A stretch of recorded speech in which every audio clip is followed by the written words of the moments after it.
Good morning all. आज हम अपने पिछले चैप्टर को ही आगे बढ़ाएंगे, जहाँ पर हमने संक्रमण और संक्रामक रोगों के बारे में बात करेंगे। जहाँ तक सवाल है संक्रामक रोगों का, तो संक्रामक रोग हम उन्हें बोलते हैं जो एक व्यक्ति से दूसरे व्यक्ति में फैल सकते हैं किसी भी माध्यम के द्वारा। लेकिन कुछ रोग ऐसे भी हैं जो संक्रमण की वजह से फैलते हैं, लेकिन वो संक्रामक नहीं होते। ठीक है, जैसे एग्जाम्पल मैं दूंगी आपको उस रोग का जो संक्रामक है, संक्रमण से फैलता है लेकिन वो संक्रामक नहीं है। और इस श्रेणी में सबसे पहला एग्जाम्पल आता है टिटेनस का।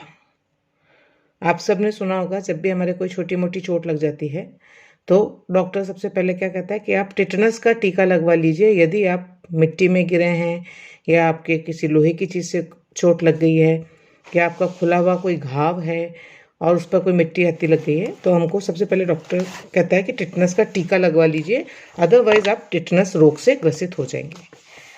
आइए आज हम जानेंगे कि ये टिटेनस है क्या।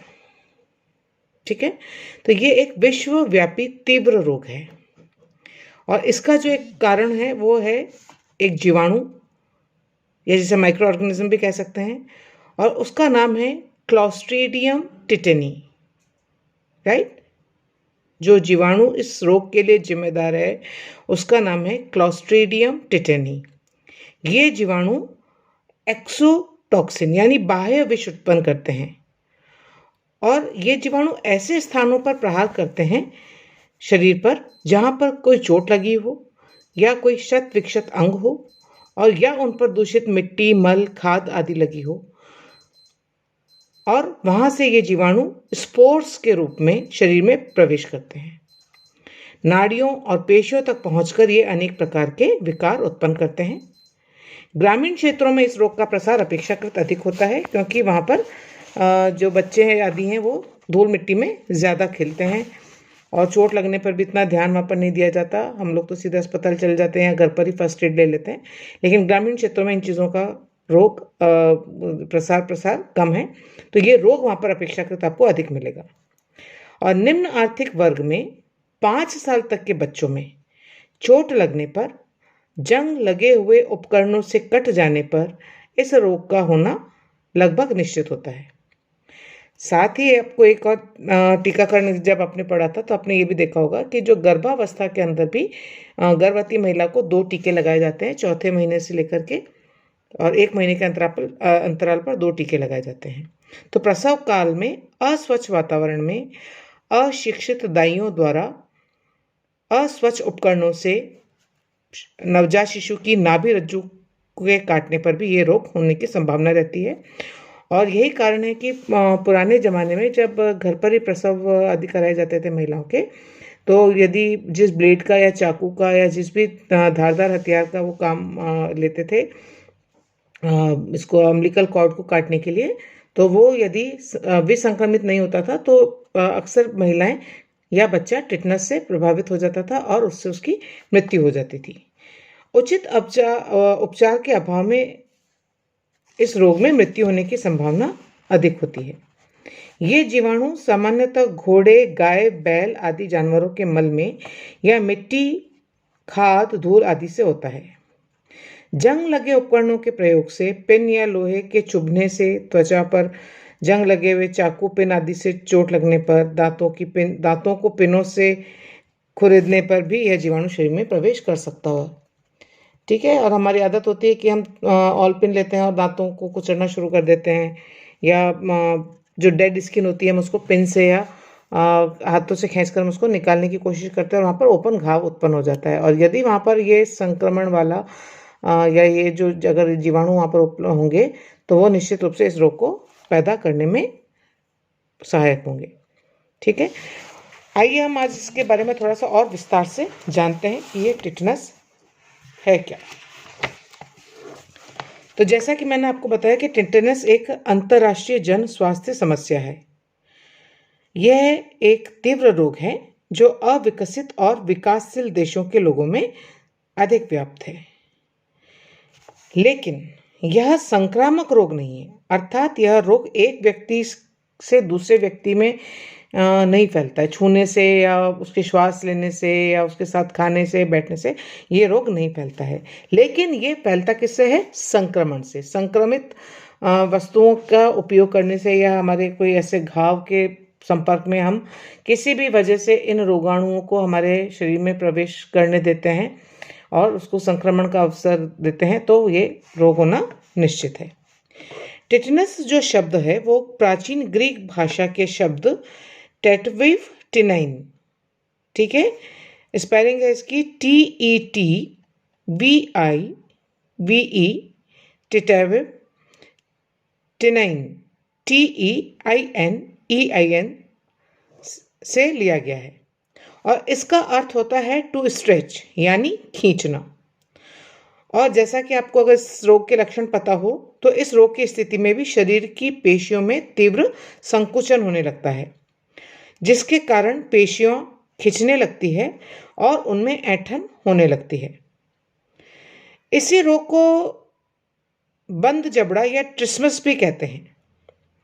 बंद जबड़े का मतलब कि आपका जॉ जो है, जबड़ा है, वो लॉक हो जाता है, बंद हो जाता है और व्यक्ति का मुंह चाहने पर भी वो खोल नहीं पाता। तो इस रोग की शुरुआत ही जबड़ों की पेशियों की ऐंठन से होती है, जिसके कारण रोगी मुंह नहीं खोल पाता। इसके साथ ही रोगी व्यक्ति की सीने, गर्दन, पेट, पीठ, कूल्हे, ऊपरी बांह, कलाई आदि की पेशियों में भी ऐंठन होने लगती है। पीठ की पेशियों में ऐंठन होने से वह धनुष के समान टेढ़ा हो जाता है, आर्किंग हो जाती है उसमें। जैसे धनुष आपने देखा होगा कि बीच में से उठा हुआ और सीधे प्रत्यंचा के और साथ में वो धनुष के आकार का शरीर हो जाता है। और इस रोग को बोलते हैं ओपिस्थोटोनोस, ठीक है, ओपिस्थोटोनोस, स्पेलिंग है OPISTHOTONOS,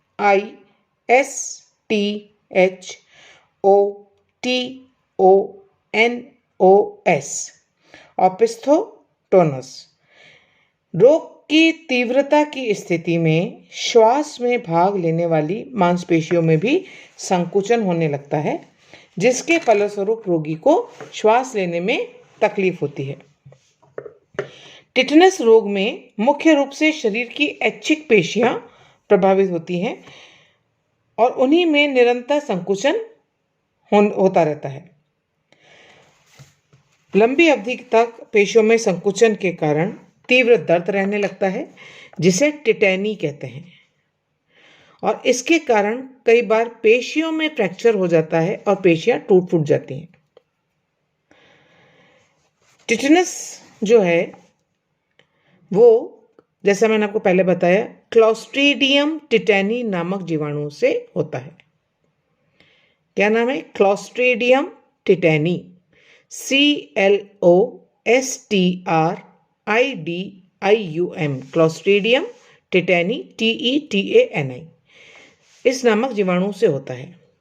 ये जीवाणु मिट्टी, धूप, मल, पशुओं के गोबर और कंपोस्ट खाद में होते हैं। घोड़ा, बकरी, भेड़, बिल्ली, कुत्ते, मुर्गी, गिनी पिग आदि जानवर की आंतों में इसके जीवाणु पाए जाते हैं, जो मल द्वारा निष्कासित होते हैं और मिट्टी में मिलते रहते हैं। और अगर हम उसके संपर्क में आते हैं, हमारे शरीर का कोई खुला भाग या खुला अंग प्रत्यंग अगर उसके संपर्क में आता है, तो हम इस रोग से ग्रसित हो सकते हैं।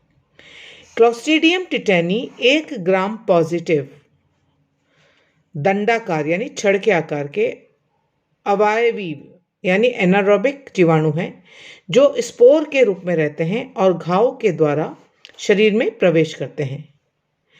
ये जीवाणु काफ़ी कठोर प्रकृति के होते हैं और 15 मिनट तक उबालने पर भी नहीं नष्ट होते। फिनॉल, क्रिसॉल जैसे जो तीव्र विसंक्रामक पदार्थ हैं, इनका भी इन पर कोई असर नहीं पड़ता, लेकिन यदि इन्हें भाप में यानी स्टीम में 120 डिग्री सेंटीग्रेड तक उबाला जाए, तब जाकर के ये जीवाणु नष्ट हो पाते हैं। टिटनस के जीवाणु अपनी चारों तरफ एक कठोर आवरण या कवच का निर्माण कर लेते हैं, जिससे ये कई महीनों तक सक्रिय रूप से रहते हैं। कट जाने, चोट लग जाने अथवा घाव होने से जब वहाँ की त्वचा छिल जाती है और वहीं से इसके जीवाणु शरीर में प्रवेश कर जाते हैं। उपयुक्त वातावरण पाकर इनके आवरण टूट जाता है और लाखों की संख्या में जीवाणु रक्त में फैल जाते हैं और विष उत्पन्न करते हैं। ये विष रक्त परिसंचरण के माध्यम से शरीर के विभिन्न भागों में पहुंचते हैं तथा तंत्रिका तंत्र और पेशीय तंत्र में जाकर विभिन्न प्रकार के विकार उत्पन्न करते हैं। अगर समय से समुचित उपाय नहीं किया जाए या इलाज नहीं किया जाए तो रोगी की मृत्यु निश्चित है। इस रोग से यदि हम विश्व की बात करें तो गरीब जो देश हैं यानी अविकसित और जो विकासशील देश हैं वहाँ पर इसके रोगी सर्वाधिक होते हैं और उनमें भी ग्रामीणों में यह रोग अधिक पाया जाता है, क्योंकि कई बार धनाभाव, अज्ञानता और गरीबी के कारण वहाँ के लोग चप्पल जूते नहीं पहनते और नंगे पैरी मिट्टी आदि में घूमते हैं, जिससे उनके पैरों में कील, पिन, लोहे की अन्य नुकीली वस्तुएं, कांच का टुकड़ा आदि, पत्थर का टुकड़ा आदि चुभ सकते हैं। टिटनस के जीवाणु उन कटे पांवों के माध्यम से शरीर में पहुंच जाते हैं और विष उत्पन्न करते हैं। यदि हम भारत की बात करें तो भारत में टिटनस के कारण प्रति 1 लाख व्यक्तियों में से 100 व्यक्तियों की मृत्यु हो जाती है। नवजात शिशु, गर्भवती स्त्री और अप्रशिक्षित दाइयों से गर्भपात कराने वाली स्त्रियों में टिटनस रोग अधिक होता है। इसके जो होस्ट फैक्टर हैं, जो पोषक के कारक हैं, वो कौन कौन से हैं? टिटनस रोग वैसे तो सभी आयु वर्ग के लोगों को हो सकता है, लेकिन नवजात शिशुओं में यह रोग अधिक दिखाई देता है। 60 वर्ष से अधिक आयु के व्यक्तियों में भी यह रोग अधिक देखने को मिलता है। गर्भपात कराने वाली स्त्रियां, गर्भवती स्त्री और घायल और चोटिल लोगों को यह रोग अधिक होता है यदि उन्होंने टिटेनस टॉक्साइड का टीका नहीं लगवाया। तो आपने देखा होगा कि जो डीपीटी हम जो लगाते हैं, डीपीटी का जो टीका लगाते हैं उसमें D for diphtheria, P for pertussis and T for tetanus. तो ये 3 टीके अगर आपको ध्यान हो तो 1.5 महीने, 2.5 महीने और 3.5 महीने के ऊपर शिशु को लगाए जाते हैं, जिससे वो 5 वर्ष तक उससे इम्यून हो जाते हैं, उससे वो प्रतिरोधक क्षमता उनके अंदर रहती है। और बाद में यदि किसी को कोई चोट लग जाती है तो आजकल एक टीका उसका तुरंत वो लगाया जाता है, विदिन 24 आवर्स, 24 घंटे के अंदर आपको वो टीका लगवाना होता है और उस टीके को लगाने के बाद आप 6 महीने से 1 साल तक के लिए प्रतिरक्षित हो जाते हैं। तो और यदि ये टीका नहीं लगा तो ये रोग आपको कभी भी घेर सकता है। रोग को फैलाने वाले जीवाणु का नाम मैं आपको बता चुकी हूँ, क्लॉस्ट्रीडियम टिटेनी। इसका जो इंक्यूबेशन पीरियड है यानी जो उद्भवन काल है जिसमें इस रोग को फैलने की अधिक संभावना रहती है, वो होती है सामान्यतः 6 से 10 दिन, सामान्यतः, है ना। लेकिन कभी कभी 3 दिन से लेकर कई महीनों तक भी इसका इंक्यूबेशन पीरियड इन जीवाणुओं का, रोगाणुओं का रहता है। यदि चोटग्रस्त स्थान केंद्रीय तंत्रिका तंत्र है यानी नर्वस सिस्टम पर यदि कोई चोट लगी है तो उद्भवन काल बढ़ जाता है। नवजात शिशुओं में शिशु जन्म के 4 से 14 दिन के बाद ही टिटनस के लक्षण उभरने लगते हैं। उद्भवन काल जितना कम होगा टिटनस के लक्षण उतने ही तीव्र रूप से उभर कर आते हैं। टिटनस जो है वो बहुत प्रकार का होता है, 4 प्रकार का टिटनस होता है। इसको शॉर्ट में आपको मैं बता देती हूँ। सबसे क्लिनिकल जांच के आधार पर यानी क्लिनिकल फाइंडिंग्स के आधार पर टिटनस को 4 प्रकारों में बांटा गया है। एक होता है सबसे पहला और सबसे कॉमन जनरलाइज टिटनस, जिसको सामान्यकृत टिटनस बोलते हैं, और 80% केस जो है वो इसी प्रकार के टिटनस के होते हैं और इसके लक्षण तीव्रता से न्यूनता की ओर अर्थात बढ़ते से घटते क्रम में दिखाई देते हैं। और इस रोग के तीव्र लक्षण क्या क्या हैं? जैसा कि अपन ने पहले बात की थी कि जॉ का लॉक हो जाना यानी जबड़ों का बंद हो जाना और इससे रोगी व्यक्ति मुंह नहीं खोल पाता है। दूसरा इसका है लक्षण चेहरे की पेशियों में ऐंठन होना। नेक्स्ट इज गर्दन की पेशियां अकड़ जाना। जिससे पानी पीने में और भोजन को निकलने में कठिनाई होती है। इसी प्रकार से ऊपरी बाह और कलाइयों की पेशियों में भी तीव्र संकोचन होने लगता है, जिसके कारण दर्द होता है। इसके बाद जो लक्षण है, बुखार आता है, आपका ब्लड प्रेशर बढ़ जाता है और शरीर से पसीना निकलने लगता है, जिसको हॉट फ्लैशेस बोलते हैं। इसी प्रकार से हृदय की जो गति है वो तीव्र हो जाती है, शरीर में ऐंठन होने लगती है और बार बार ऐंठन से रोगी का शरीर विकृत हो जाता है और उसकी पीठ धनुष के समान टेढ़ी होकर मुड़ जाती है। पेशियों में ये जो ऐंठन है वो 4 से 5 सप्ताह तक रह सकती है। अनुकंपी तंत्रिकाओं की क्रियाशीलता बढ़ जाती है, जिसके कारण कई एबनॉर्मेलिटीज आपको फिजिकल एबनॉर्मेलिटीज देखने को मिलती है। परिधीय वाहिनियों का संकोचन का स्त्रवण बढ़ जाता है और यदि रोगी का इलाज नहीं कराया जाए तो 3 से 4 दिनों के भीतर उसकी मृत्यु हो सकती है। तो this is the first one, generalised tetanus या सामान्यकृत टिटनस। दूसरा होता है नवजात टिटनस, जिसको बोलते हैं नियोनेटल टिटनस। यह रोग भी सामान्यकृत टिटनस के जैसा ही होता है और सामान्य अर्थों में यह उसी का एक रूप है जो नवजात शिशुओं में देखने को मिलता है। नियोनेटल यानी, और जैसा कि नाम से स्पष्ट है, नवजात टिटनस, तो यह नवजात शिशुओं में होता है। जब गर्भवती स्त्री अपने गर्भकाल के दौरान निर्धारित समय में टिटनस टॉक्साइड का टीका नहीं लगाती है तो उसके बच्चे को यह रोग होने की संभावना रहती है, क्योंकि गर्भकाल में समय से टिटनस का टीका लगवाने से गर्भस्थ शिशु में इस रोग से लड़ने की जो क्षमता है वो स्वतः ही उत्पन्न हो जाती है और शिशु जन्म के पश्चात टिटनस होने की संभावना नगण्य हो जाती है। तो माँ को तो वो टीका गर्भावस्था में लगा हुआ माँ की तो रक्षा करता ही है, साथ ही शिशु के अंदर भी प्रतिरोधी क्षमता पैदा कर देता है, जिसकी वजह से उसको टिटनस होने की संभावना लगभग 0 हो जाती है। जब नवजात शिशु की नाभिक नाल को यानी अम्बिलिकल कॉर्ड को जंग लगी चाकू, ब्लेड या अन्य औजारों से काटा जाता है, तब भी शिशु को टिटनस होने का खतरा बढ़ जाता है। और उसे नाभि नाल को काटने से पहले इसीलिए चाकू, ब्लेड या जिस भी उपकरण का हम उपयोग कर रहे हैं उसको सही ढंग से विसंक्रमित करना आवश्यक है। तीसरा जो प्रकार है वह है मस्तिष्कीय टिटनस यानी सिफेलिक टिटनस।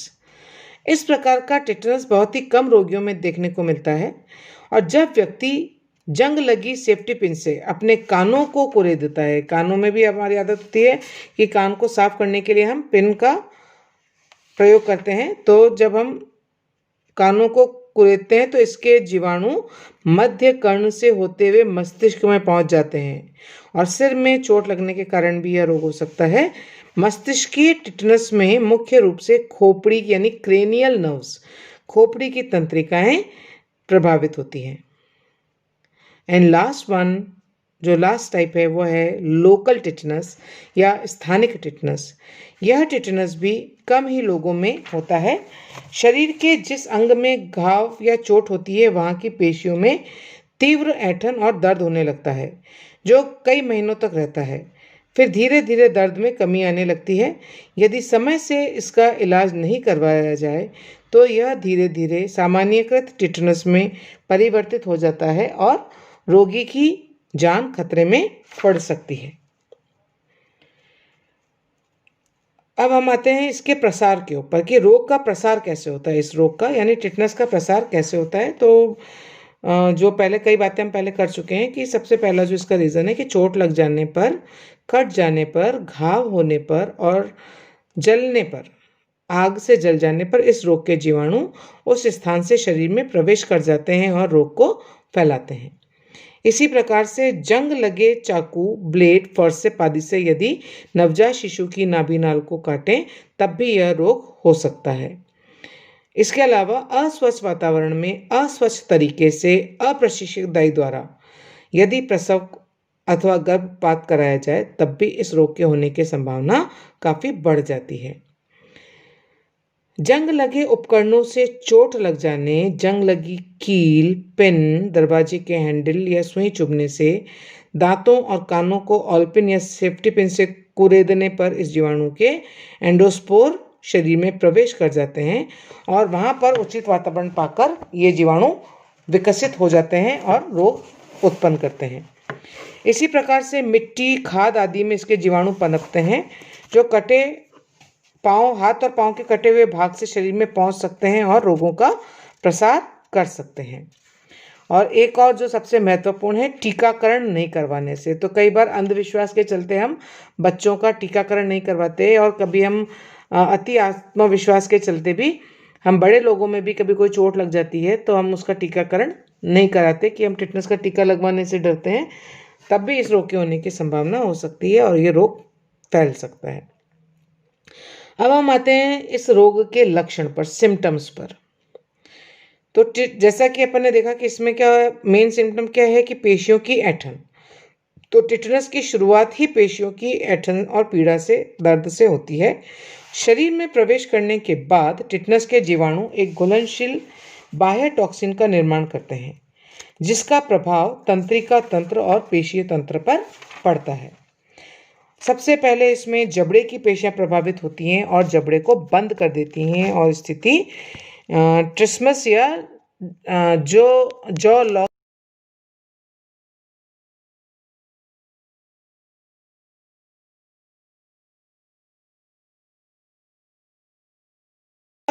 उनका अकड़ जाना, जिससे भोजन निगलने में परेशानी होती है और रोगी मुंह नहीं खोल पाता।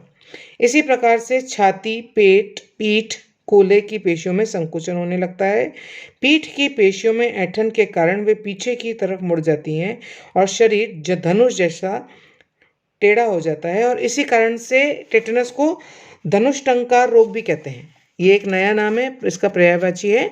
टिटनेस को धनुष टंकार रोग भी कहते हैं। एक और जो इसका लक्षण है, पेशियों में बार बार ऐंठन से पेशी समूह में एक तीव्र, शक्तिशाली और दर्दनाक संकुचन होता है, जिसे टिटेनी कहते हैं, और इसके कारण पेशियां फट जाती है और उनमें फ्रैक्चर हो जाता है। टिटनेस के जो अन्य लक्षण हैं वो हैं बुखार आना, ब्लड प्रेशर का बढ़ना, हाथ पैरों की पेशियों में ऐंठन और जकड़न होना, चिड़चिड़ापन, अनियंत्रित मलमूत्र का त्याग होना, शरीर से अधिक पसीना निकलना और तंत्रिका तंतुओं का नष्ट हो जाना। और यदि समय से रोग का इलाज नहीं किया जाए, रोगी को इलाज के लिए नहीं ले जाया जाए, तो उसकी मृत्यु भी हो सकती है। अब इसकी बात आती है प्रतिरक्षण की, इम्यूनाइजेशन की।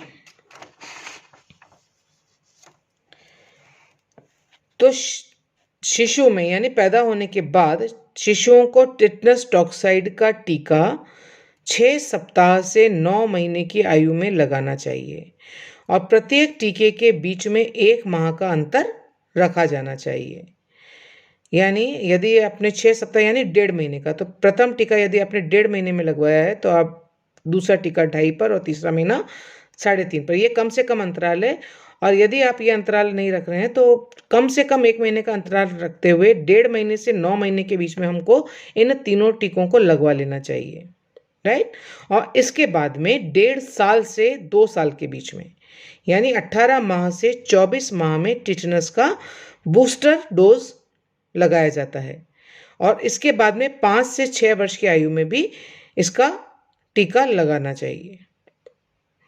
गर्भवती स्त्री को जितना जल्दी हो सके टिटनेस का टीका लगाना चाहिए। और दूसरा जो टीका है, यानी अगेन इसमें दोनों टीकों के बीच में कम से कम 1 माह का और अधिकतम 2 माह का अंतर रखा जाना चाहिए, लेकिन ये दोनों जो टीके हैं वो 7वें माह से पूर्व हो जाने चाहिए। प्रेगनेंसी के 7वें माह से पूर्व 2 टीकों का लग जाना सही रहता है। तो आप 4थे माह में और 5वें माह में आप इस टीके को लगवा लें तो बेस्ट है, और इसके अनुसार ही आपको इसको प्रतिरक्षण सूची को आपको फॉलो करना चाहिए। तो राष्ट्रीय प्रतिरक्षण जो सूची है, जो NIS है, नेशनल इम्यूनिटी शेड्यूल, इसके अनुसार गर्भावस्था में 16 से 36 सप्ताह तक टिटनेस के 2 टीके आवश्यक रूप से लगवा लेने चाहिए।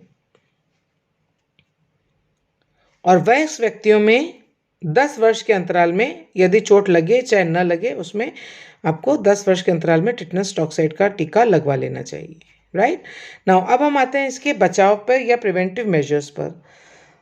तो कटे फटे स्थान यानी त्वचा या अंग जो भी है उसको, और जले हुए स्थान को स्वच्छ पानी से तुरंत धो लेना चाहिए, ताकि वहाँ से धूल, मिट्टी, गोबर और अन्य गंदगी वहाँ से हट जाए। दूसरा, कटे हुए स्थान को एंटीसेप्टिक घोल से, जो विसंक्रमित घोल से, यानी डिटॉल है, सेवलॉन, डिटॉल, बहुत सारी चीज़ें आती है आजकल, या आयोडीन के घोल से धो लेना चाहिए। इसी प्रकार से कट जाने, जंग लगी सुई, कील, पिन अथवा अन्य लोहे की वस्तु चुभ जाने पर तुरंत ATS का इंजेक्शन लगवा लेना चाहिए। ATS होता है एंटी टिटेनस सीरम, है ना। डॉक्टर कहते हैं ATS लगवा लीजिए, आपके चोट लगी है, आप ATS लगवा लीजिए, that is anti tetanus serum. एक उपाय है कि प्रसव में उपयोग किए जाने वाले सभी उपकरणों को अच्छी तरह से विसंक्रमित करके ही उपयोग में लेना चाहिए। प्रसव के स्थान और प्रसव कराने वाली नर्स या दाई को भी स्वच्छ वस्त्र पहनने चाहिए और अपने हाथों को विसंक्रमित करके ही प्रसव क्रिया में भाग लेना चाहिए। सेना में काम करने वाले सैनिकों को भी नियमित रूप से ATS का टीका लगवाना चाहिए, क्योंकि वहाँ पर भी इस तरह के घाव आदि लगने की, चोट लगने की संभावनाएं बनी रहती है, और ऐसे में उनको ये टीका लगवा कर रखना चाहिए। जितने फायर ब्रिगेड के कर्मचारी हैं, लोहे की फैक्ट्री में काम करने वाले कर्मचारी हैं, पुलिस और अन्य खतरनाक व्यवसायों में काम करने वाले जो कर्मचारी हैं, उनको भी 5 से 10 वर्षों में कम से कम एक बार ATS का टीका अवश्य लगवाना चाहिए। इसी प्रकार से 7 वर्ष के बालकों को DPT और TDAP का टीका अवश्य लगाना चाहिए। 7 वर्ष से अधिक उम्र के बालकों को भी DT, डिप्थीरिया और टिटेनस का टीका